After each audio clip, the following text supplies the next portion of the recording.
Order! Order! You are an incorrigible delinquent at times. Behave yourself, man!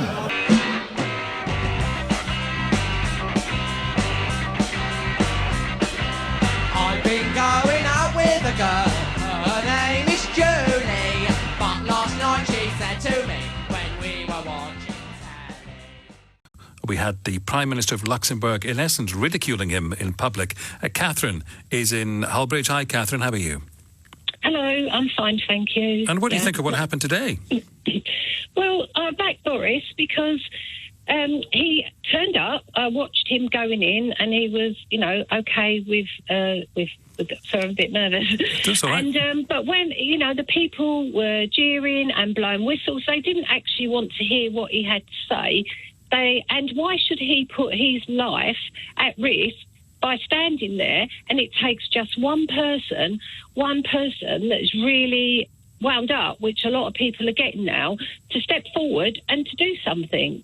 And I just feel that everyone is getting... Cleaners are going crazy. They seem to be going mad. I mean, I voted Leave. All the Leave people are just accepting what's going on. But the Remainers, they're just crazy. They're, demonstrating and everything. And they're not... Well, Catherine, they're entitled to demonstrate, aren't they? And I just wonder whether Boris Johnson's life was in danger today. No, it wasn't. Well, you don't know, do you? No, there's always the potential whenever a public figure is outdoors. But that wasn't the concern, was it? The concern was he was going to be perhaps shouted down. Well, let's face it, he's been shouted down in Parliament by the opposition, and they're sitting there representing the, the citizens of this country. I mean, I watched, them in Parliament, and it's disgraceful the way they act. But what does it look like when the British Prime Minister doesn't turn up at his own news conference? Well, he did actually ask if it could be put inside, and they didn't have a room big enough for it to go inside.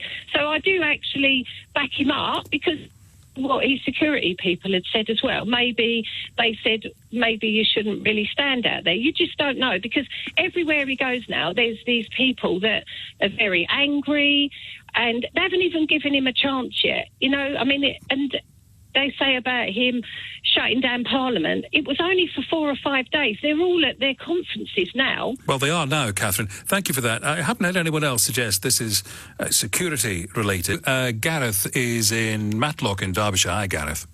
Hello, Addy. You want me to tell you what I think about Boris Johnson? Well, you can tell me what you think about what happened today. We're going to go into full details in just a moment, so...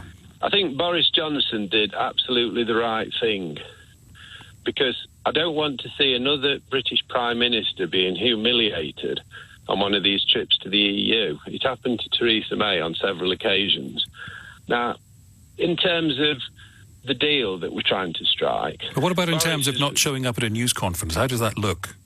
Well, the thing is, they've got this renter crowd that are obviously all Remainers that are just trying to make him not be able to present his case properly and interfere with him.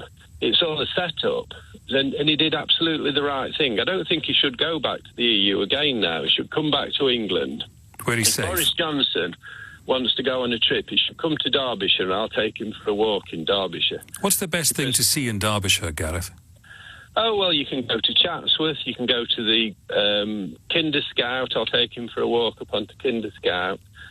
Around the Derwent Valley, he'll love it. But you see, Gareth, my worry would be that you would invite him, and some of these Remainers would find out he was coming, and then he wouldn't show up, and then you'd be left standing there on your own. No, absolutely not. He'd be welcome in Derbyshire. All right, Gareth inviting Boris Johnson to Derbyshire on the programme, and if Boris Johnson's listening, do get in touch and let us know whether you're going to take up that invitation. Simon in Stratford-upon-Avon. Simon, your view. Good morning. Yeah, good morning, Nick. Well, probably that guy sums it up, really, quite simply, really. I think the way to look at this is to ask yourself whether the German Chancellor would have treated Johnson in that way. I think no serious state would put Prime Minister who is part of the UN Security Council in that situation. They just wouldn't do it. It's not statecraft, it's not clever, it's not sensible. And I think the reality about it is I personally felt the Prime Minister of Luxembourg was unhinged when I watched it yesterday. Frankly, in what way was Mr. Bettel unhinged? He's just completely emotional at a time when actually we don't need emotions. Actually, he showed his weakness. He showed that the reality is that he's got no influence whatsoever on this negotiation. Because having listened to him yesterday, you would think that he's definitely going to block an extension. He's definitely, because he wants it finished. And so therefore, I wonder when we come to the time when we're going to have an extension, which we inevitably are going to, whether he will just turn around and say, oh, yes, I said all these things, but I'm going to allow another extension. Simon, thank you. Please excuse me. It's only to get more people have their say. Very, very toxic issue, this one. Chris in Cardiff. Chris, what did you see when you saw or heard the Luxembourgish Prime Minister behaving the way he did? Good morning, Nick. When I saw that, I found it disrespectful immediately. It's our leader. We don't do that to other leaders, do we? I would hope that Britain would never behave in that fashion. I don't know. I would hope not. We don't get the chance to do that, because if you notice, there's a lot of press normally, and they keep the protesters well away from the podium and where they're trying to speak. So I found it just automatically disrespectful. I didn't vote, believe it or not, Remain or none of them. I didn't do it because my father's Spanish. But my father voted leave, which kind of cracked me up a little bit. But anyway, so did you say you didn't have a vote? You weren't allowed to vote? No, I didn't vote because my father's foreign. So I thought automatically, he could get kicked out. Automatically, me being a bit silly, listening to press. Gosh. And then I found out that he voted leave, so it was quite funny. Chris, thank you for that. I'm terribly sorry. Something just fell off the table. That was that mighty bang. Sheila's in Witham. Sheila, you're on the radio. What are you going to tell me? Good morning. Nick, thank you for taking me. I'm very nervous. There's nothing to be nervous about. The previous, not that caller, but the caller before that, I totally and utterly disagreed with everything he said. I just feel that they treated Boris Johnson appallingly, and also that Prime Minister and the other one who spoke at the end. So that's Guy Verhofstadt and Xavier Bettel. Yes. Go ahead. I now think they're getting desperate because they really now starting to believe that Boris will do what he said he would do. And had our Parliament not tied his hands, I think he could have got even better. Right. He could have been better at that. Well, we'll wait to see, of course. It might be, hopefully, later this week we'll work out whether, of course, his decision was legal. There is a possibility that what he did, prorogue, suspend Parliament, actually, he wasn't able... Alan in Barnet, hello. Hi, thanks for having me on. You think Boris is battling for you? Yeah, I do. I mean, I think he really is working on the mandate that people have given him from the beginning, because we don't have a presidential system. We voted for the party. And it was the party that offered the referendum. And then that went to Parliament, who voted for the referendum. And then we had another democratic election where Theresa May stayed in power. Then Parliament voted for Article 50. And I don't understand why we're saying that this hasn't gone through the process, because it really has. Including... I don't think anyone is... No, I don't think anybody's suggesting it hasn't gone through the process. We're talking specifically about the Boris Johnson as Prime Minister phase of this. Yeah, but we don't have a presidential system. We voted for the party on a mandate that they're going to put through a referendum and then stick to that referendum. And yet he just happens to now be the leader of that party. Well, and yet the previous Prime Minister said many times in the House of Commons, no deal will not happen as long as this Parliament rejects no deal. And actually, for all Boris Johnson's bluster on that fact remains true. But she also said that no deal is better than a bad deal many times. And she also She didn't mean it when she said it. Sorry? She didn't mean it when she said it. I know, but how can we pick and choose what they mean and don't mean? Well, we just have to use our judgment. Yeah, so, my judgment says at the moment that what Parliament is doing to our democracy is destroying it, especially people like Joe Swinson, who's prepared to tear up a vote like it never happened. I mean, I find that appalling. That's far more extreme than what Boris Johnson is doing. Well, she would argue, and you'll hear after 3 Vince Cable argue the same, that actually, if there was a resounding victory for the Liberal Democrats in a general election, that carries more weight, and that she would be within her rights, having campaigned on that basis to revoke, she would be within her rights to revoke. So the general election that brought in the referendum in the first place, has that no standing at all? It does, yeah, it does. But, democracy isn't a static thing, is it? No, it isn't. But what you have to do is at least respect one vote before you move on to the next. No, not always. That's surely how democracy works. Well, it depends, doesn't it? It depends. It depends on how deliverable. But Alan, it depends on how deliverable the result of that vote is, doesn't it? But Parliament is making it undeliverable by tying the hands of our head negotiator. It's not how you negotiate. Regardless of you agree with what he's trying to negotiate or not, you can't tie the hands of your head negotiator. You can't. How are his hands tied? In any negotiation, it doesn't work. How are his hands tied? Because Parliament are removing the no-deal option. So therefore... I'll say, Alan, I'll say to you what I've said to other people on this.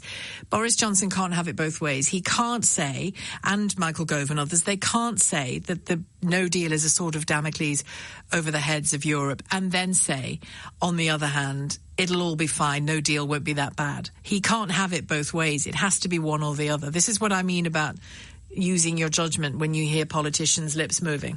Yeah, but again, my judgment would say I don't think it would be too bad with no deal. I mean, I've heard many experts say it wouldn't, including the head of the border in Calais. Yeah. So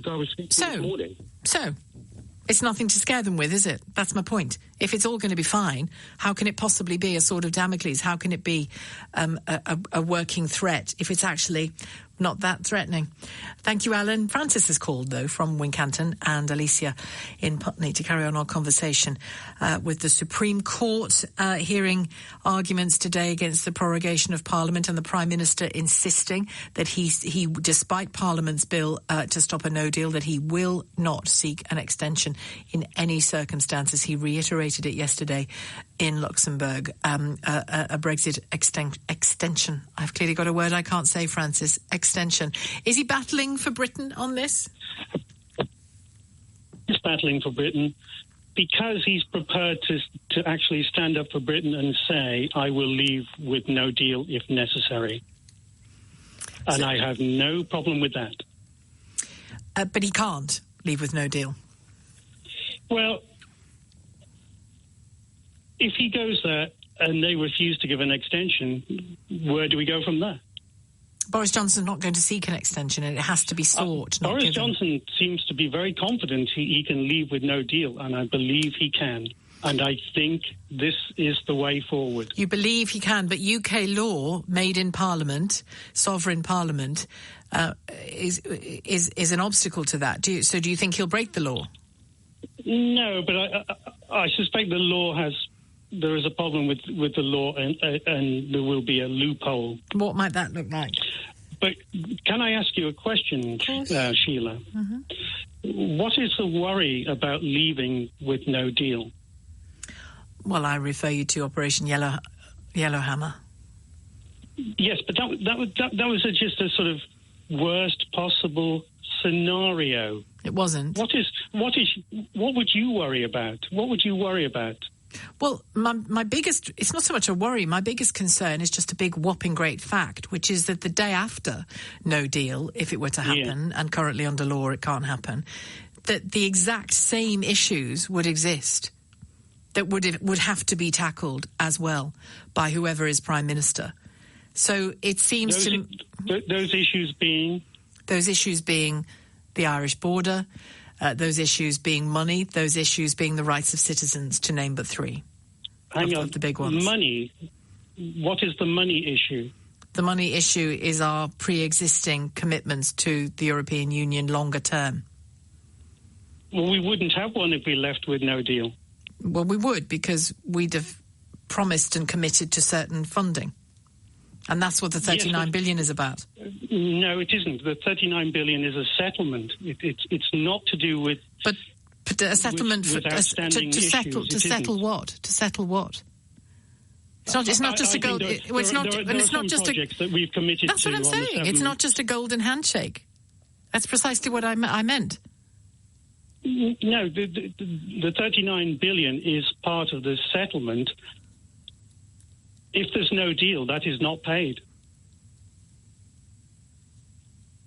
So we'd then have, presumably, legal challenge over money we'd committed to that we weren't handing over. Well, I'm sure we're quite capable of, as we well know, of fighting legal challenges. And the border?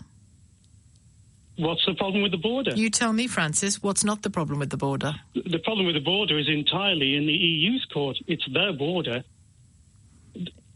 Oh, no, Francis... Tell me if this is true. Does the EU not have thousands of miles of borders with non-EU countries? But this is our border as well, Francis. Yes, but does it not have thousands of miles of borders with non-EU countries? Yeah, but I'm not interested in them. This is Britain. We've decided to leave the European Union. We have a commitment to Ireland and Northern Ireland, and that border, as you well know, is absolutely central to it. Yes, but there are... This is ridiculous. What is the problem at the border? Surely it's the EU's problem and not our problem. Well, you're just repeating what you said a moment ago, and my answer to that was no, it isn't just the EU's problem, because it's our border as well with the European Union.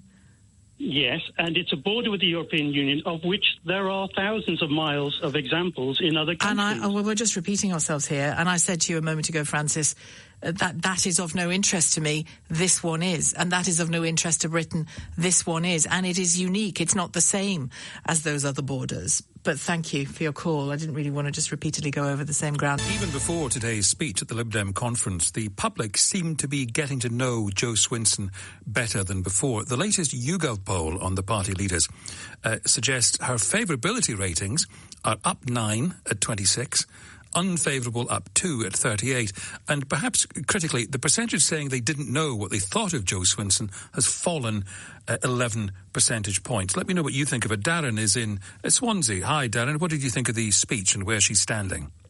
Hi, Eddie. Hi. Basically, I think that what she's doing is she's playing a very, very bad game. I would, as a person, I would say, right, if they got in, which I don't think they will do, I would stand here and I would stamp my feet as they have done and said, no, I'm not accepting this. I'm not accepting it at all. I want another election because the voters didn't know what they were voting for. But the main problem, Eddie, is basically that you will have another Hong Kong in this country. And I'm not just talking about one Hong Kong. You mean we'll be taken over by the Chinese? No, I'm talking about the way that people are fighting for their democracy over there, the way that they are taken to the streets. But would you agree, Darren, there's something quite democratic about saying, this is our policy, we will revoke Article 50, and if they get a majority, then that's okay, isn't it? No, because we got a majority to vote leave. And the Conservatives got a majority in the following general election, and have had years to sort this out, and haven't. But that was leadership. That was leadership of the party. Right, but it's important that people can change governments in elections, isn't it? Eddie, I'm not a Conservative. I don't care who you are, Darren. I'm just saying you need to respect the results of elections, don't you? And if the Lib Dems were somehow to win it, then... you also need to respect the results of referendums. What I'm saying, basically, is that you will have, across this country, in Manchester, Hull, Sunderland, Leeds, Swansea... Are you going to name everywhere? Everywhere that you will have, if you see what is going on in Hong Kong to try and protect their democracy, this is what you are going to have across cities and towns across the UK. If there's a democratic exercise and it results in something you don't want, it wouldn't be a democratic exercise. Well, it would be a general election. What would be anti-democratic about that? All democratic exercises would have gone with the rejection of that. Down. Vote. Get down. Of that vote that was basically our democratic vote of either leaving the EU or staying in the EU. Darren, I'm going to let you go because I think there's somebody trying to shove a Lib Dem election leaflet through your door. Andy's called from the East Riding of Yorkshire. Hello to you, Andy. Good afternoon. What are your thoughts on Boris Johnson and that wider appeal? I can only speak for my area up here in East Yorkshire, but I'm a normal working guy. I do a normal working class job. So most of the people I know are working class that I work with, and that Boris Johnson has become more popular with them. Why do you think that is? He's seen as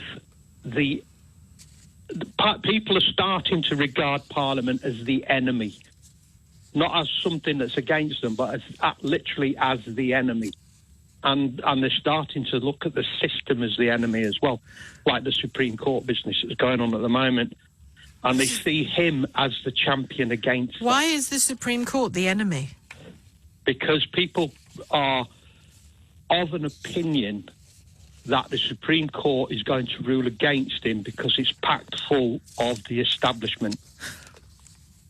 Where'd you get this from? People I work with. That's how they look at it.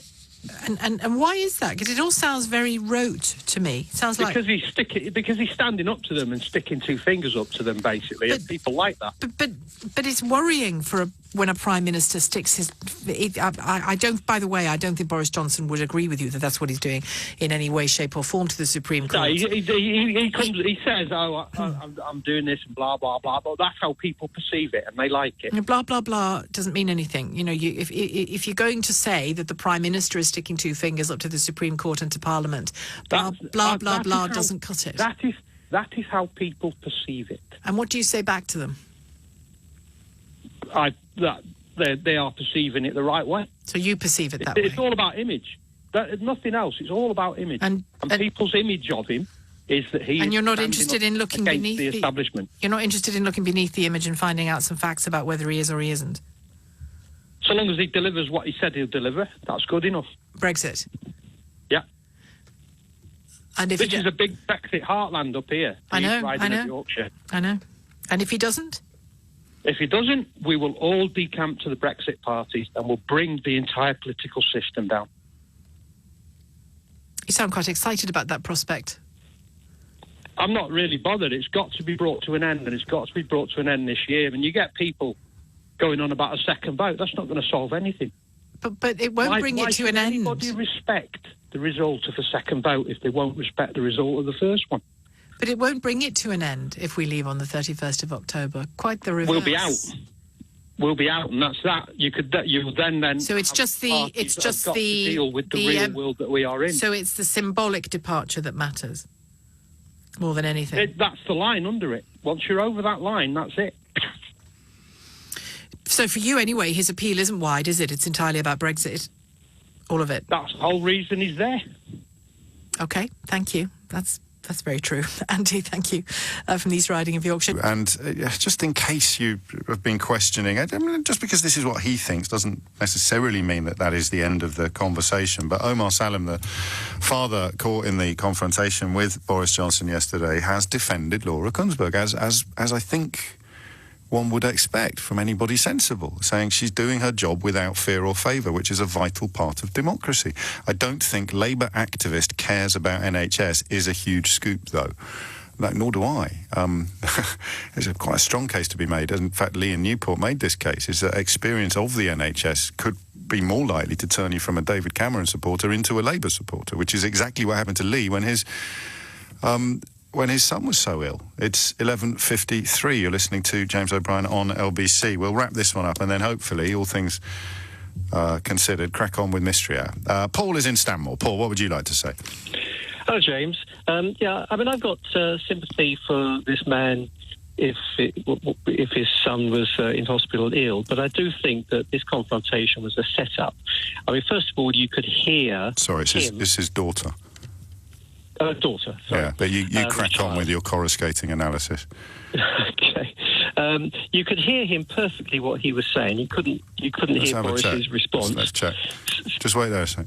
There are not enough people on this ward. There are not enough doctors. There are not enough nurses. It's not well organised enough. Right. The NHS has been destroyed. It's been destroyed.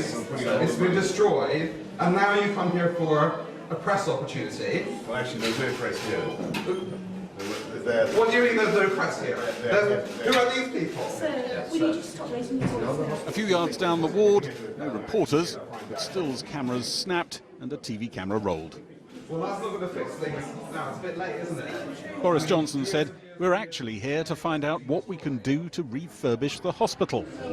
And you're telling me there's no press here? Well, there's no press here? As far as I'm aware, this is not a... This is the press opportunity. You didn't invite the press here. You didn't ask them to come. That's what you don't have a press handler back there. Okay, well, fine. Well, in your la land, believe whatever you want. I can help you out here, Paul, because I know all the technical terms, yeah? One of those men is talking loudly, because he's very emotional, and one of them is talking quietly, because he's very embarrassed. So we've cleared that up. Carry on. Well, it strikes me. I mean, it was mentioned there was a microphone there. Either way... No. Let's be clear about that. It was indeed mentioned that there was a microphone there. It's also been mentioned that the moon was made of cheese. Neither of them are true. Anyway, back to you.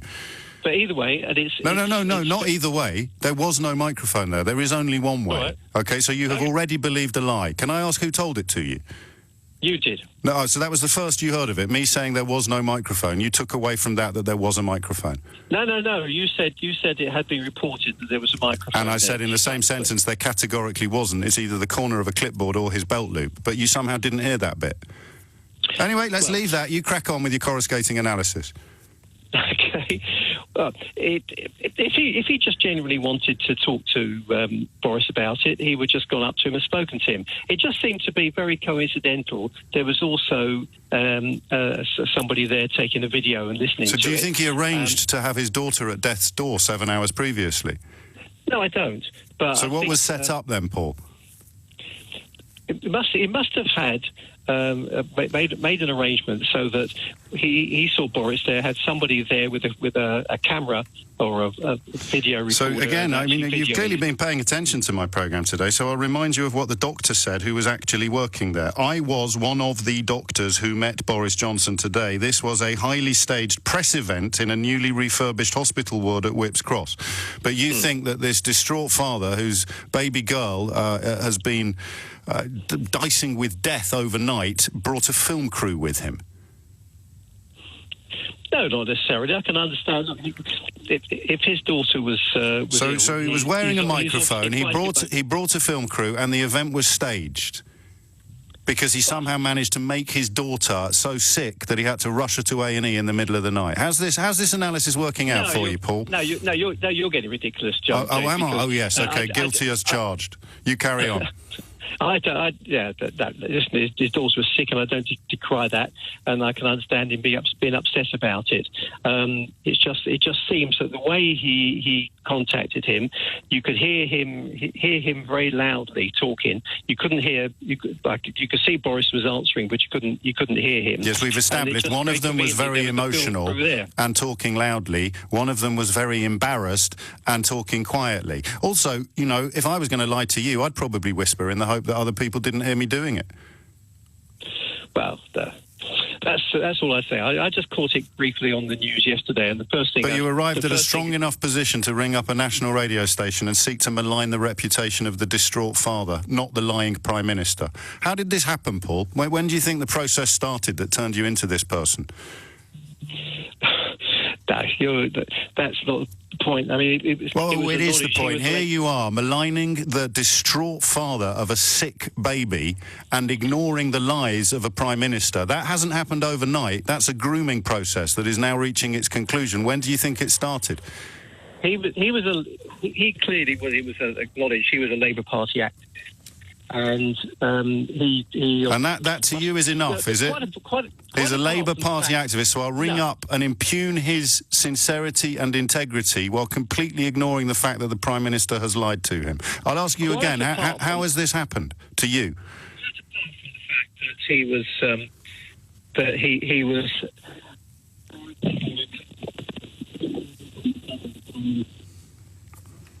Joseph's in Finchley. Joseph, what would you like to say? Ian has called from Stratford-upon-Avon. Hello, Ian. Hi. Hi, Sheila. You okay? You had a question to put to Jonathan. These teachers that aren't teaching today and that are going to this demonstration, do you think that they should have some sort of be penalised, like lose a day's wages? Because they're not doing their job. They're basically just having a long weekend. Yeah, I mean, I met a lot of teachers. I don't think they're seeing it as having a long weekend. I think they're seeing it as part of supporting their young students and also educating their young students. I think many of them might actually, if they are leaving school, lose a day's pay. That tends to be what happens with a strike, so there'll be a personal cost to them. Obviously, it'll depend on the different schools. I know some schools have forbidden the teachers to do it, but I think it's something to be encouraged. You know, we always lament, don't we, the fact that we see young people as not being socially responsible, not engaging in the great issues of the day, not engaging politically, we blame them when they don't come out to vote. But here they are out on the streets showing amazing leadership about one of the biggest issues of the day, and I think it's great that teachers are there supporting them, standing by them, giving them the information that they need, not just in the classroom but out in the real world. So maybe I have a different perspective to you on that. And Ian, can I ask you, I mean, I see why you're saying, is it just a long weekend, they should be in the classroom, blah, blah, blah. But if you've ever seen teachers taking kids on a day trip, that is proper work. And it seems to me that you could easily argue that this is an educational trip that they're taking the children on, and they can take that back to the classroom and do lessons on climate change, do lessons on the political arguments around it, and do projects on it. I mean, can't you see that it could be educational as well? It depends what you mean. I think it's more propaganda than education, because I think that an awful lot of this climate change and the war on plastics and things like that, I think it comes from the teachers. And I don't think they should be casting such a dreadful message to their students. The world, God made scientists, so the scientists could design planes and make engines and things. That's how the world has evolved. And the world hasn't all of a sudden stopped, and we're now going to be extinct in 100 years. And I think that a lot of these kids are getting that sort of vibe, and I think it's coming from the teachers, and it's not like that.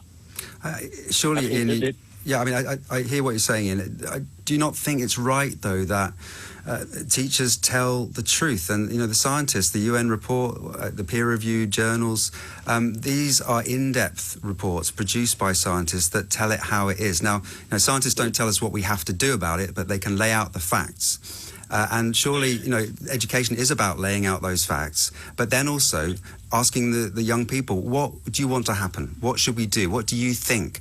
And allowing them to start to work through these issues, because they, after all, are the ones that are going to have to live with the consequences of this much longer than we are. I take your point on that, but let's think about 10, 15 years ago. The evidence was that diesel engines are great and they're the best thing since sliced bread. It's completely changed now. So back then it was fine, now it's not fine. Maybe now climate change is critical, but in 15 years some other report will come out saying it's not as bad as we thought. A bit like Brexit. Some people said that Brexit was the best thing since sliced bread. Other things said it was the worst thing that could ever happen. We don't know until it happens.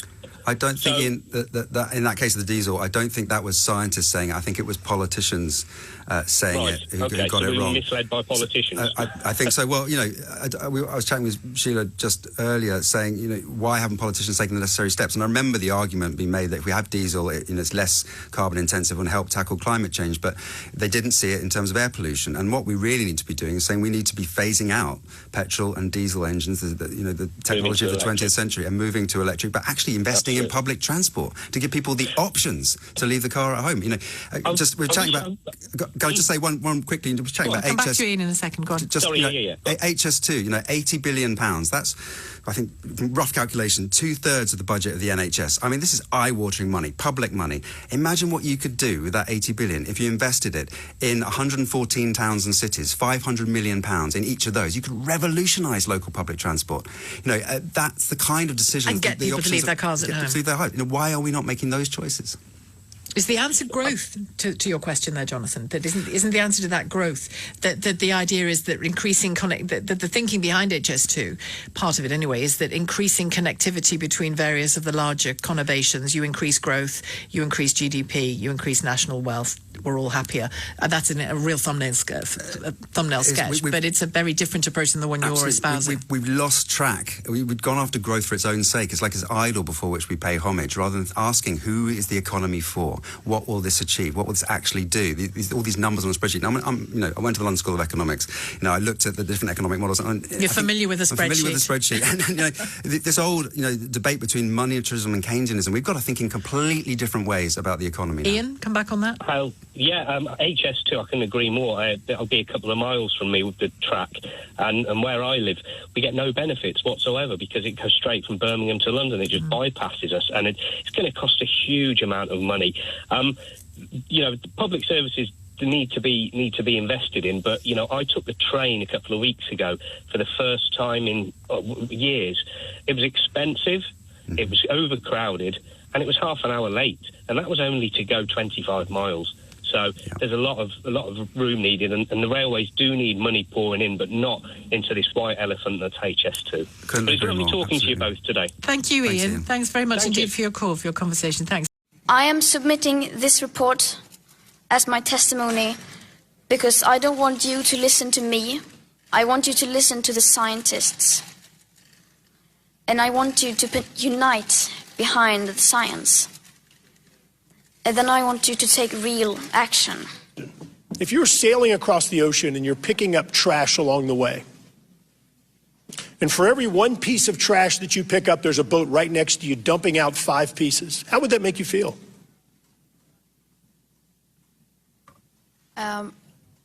First of all, we were going so fast, there wasn't enough to pick up any trash. All right, well, if you were a slow sailor like me, how would that make you feel? Well, first of all, if you use that logic, then I am also dumping a lot of trash in the ocean.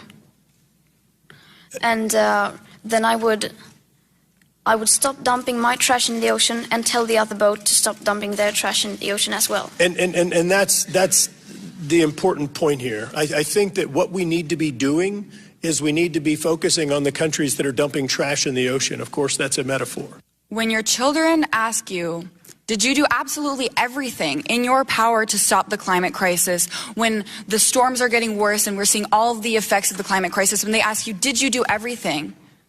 Can you really look them in the eye and say, no, sorry, I couldn't do anything because that country over there didn't do anything, so if they're not going to do it, then I'm not? That is shameful, and that is cowardly. And there is no excuse to not take action, to not improve as much as we can in the United States. Another perspective, I am from Sweden, it's a small country, and there it is the same argument. Why should we do anything? Just look at the US, they say. So just so you know, that is being used against you as well. Paul is called from Brecon. Very different to London, beautiful part of the world. Paul, hello. Hi. I'd like to put a two-part question to Jonathan. Yep. The first part is this. If in Wales, where I live, for example, if we ceased to produce any CO2 at all, and I don't accept all what's going on, but if we cease to produce it at all, India makes that up in 10 days, just in growth alone. So no matter what we do as a whole country now, as a percentage terms, and you probably know this, I'm sure you're aware of it, the Far East, China and India, etc., will simply make it up. So all we're going to do, according to climate extinction, is extend the 12 years by a matter of months. That's all. But the whole concentration is on the Western economies. That's what it's on.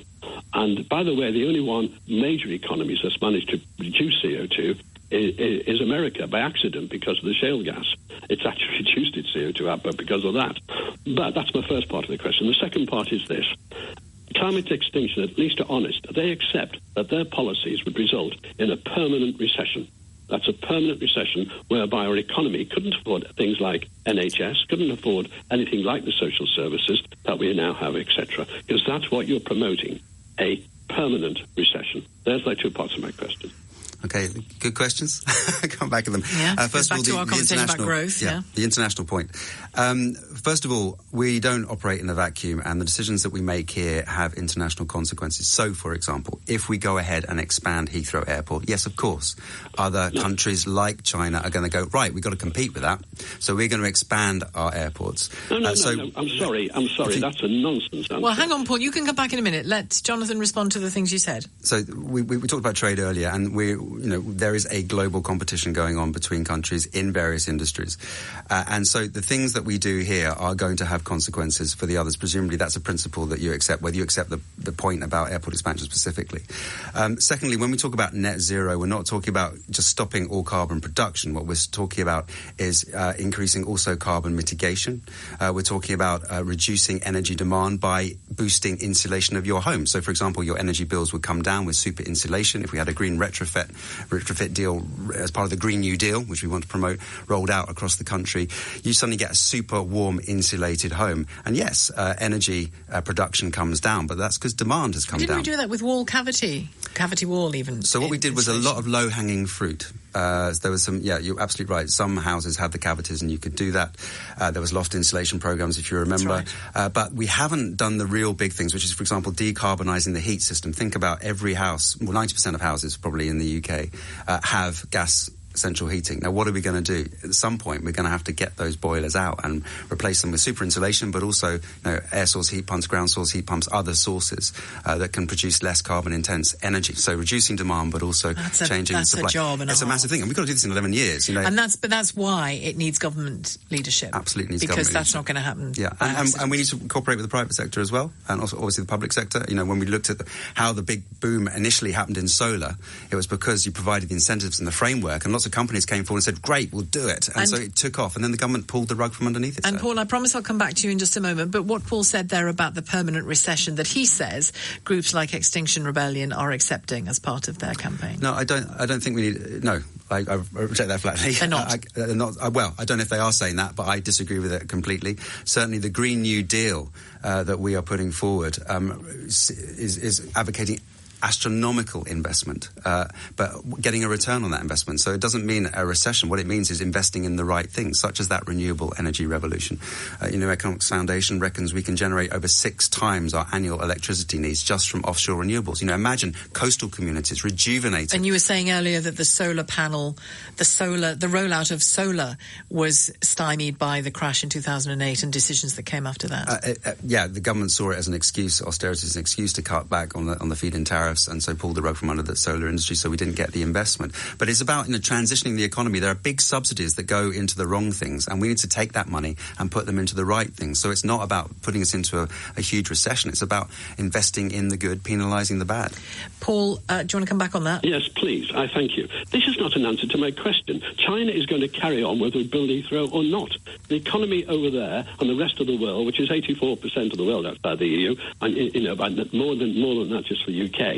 So they're going to carry on no matter what. That economies are going to grow no matter what we do. And you totally avoided my question there. And secondly, it is a fact. They're honest about it. Climate extinction, the people you are backing with all this almost childish sort of nonsense with 16-year-olds, the people you are backing actually promote permanent recession. All right, well, to respond to apologies, the Paul, claim for not. You didn't answer the question. I tried to.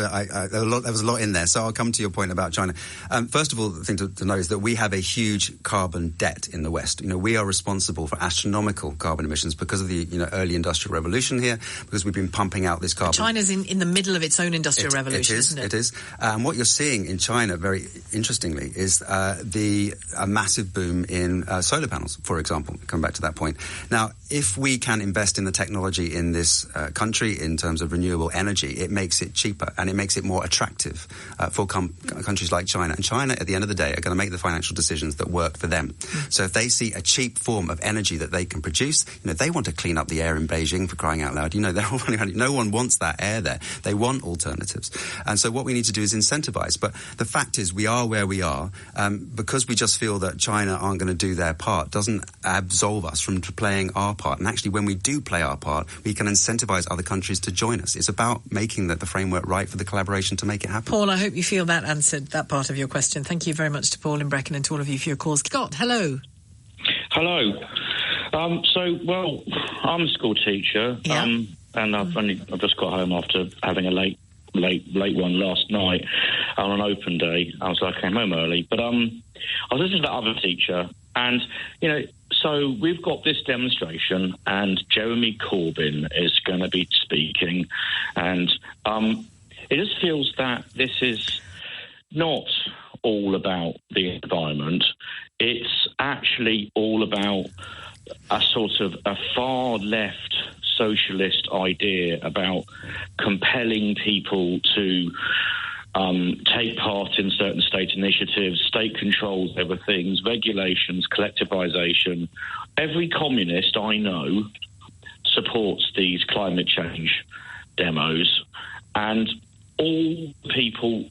it's not, you're going to have Jeremy Corbyn and Caroline Lucas and all those people there, and they're all going to be saying how evil and wicked the Tories are and how dreadful they are, and it's all going to be, despite the fact that people like Theresa May and, even Boris Johnson have taken steps during their times to actually help this climate change issue.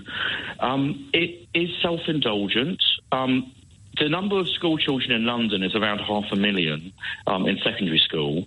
It's not a particularly widespread thing. You haven't got 500,000 children down there. And schools... the lady said that it was in the teaching standards that you're not allowed to be bussed. Actually, it isn't. Actually, it's in one of the Education Acts. But that only applies to state-maintained schools, and actually nearly all schools are now academies. So they can I just ask you, can I step in? There may well be communists in supporting climate change action. I don't doubt. Yeah. I don't doubt that there are. But I don't think. Cause. No, it isn't. It isn't. No, it isn't. It is. No, it isn't. And if you let me, I'll explain why it isn't. Yeah. Look at the global action on climate change. Look at the Paris Agreement. Look at David Attenborough, for goodness sake. Sir David Attenborough. So are you telling me that the BBC is not a left-wing organisation? I am saying that to you, yes. Or sorry, I'm not. But if you ask me, I'd say yes. I'd say no, it isn't. Right. Having worked in it for 25 years. Jeremy Corbyn is a Trotskyite.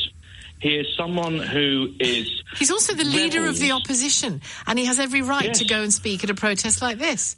Doesn't mean that everybody there is voting Labour. Jumping on a bandwagon. He's jumping on this because inculcating these sorts of ideas in young minds... What sorts of ideas? The way in which you get future Labour voters. What sorts of ideas? And nearly all teachers... Nearly all. Surveys have said around 80% of teachers are Labour voters. I'm not, you can tell.